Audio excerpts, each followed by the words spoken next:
À la fin du traitement, chaque liste de traits produit une série de nombres associés au dernier mot de la phrase. Seule la dernière liste associée au dernier mot de la phrase est retenue.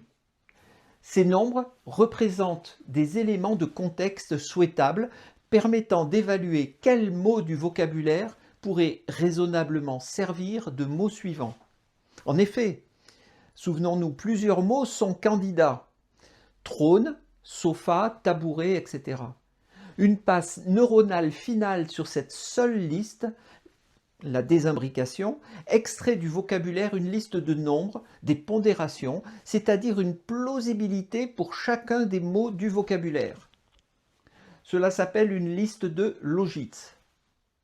Ensuite, un algorithme de lissage transforme les pondérations des mots en probabilités.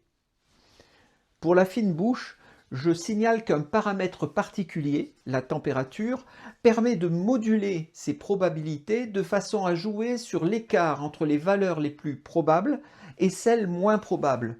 Cela implique un effet sur le déterminisme du choix final du mot suivant de phrase. Ce choix s'opérera en principe en retenant le mot le plus probable de la liste. Sans surprise, c'est le mot sofa, ce qui délivre donc la phrase complétée. Lors du bal princier, le vieux roi s'était assis sur son sofa.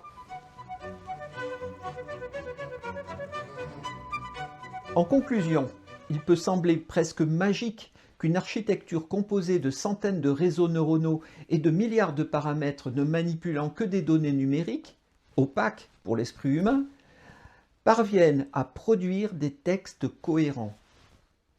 C'est là toute la puissance et la part de mystère des réseaux neuronaux et des transformeurs.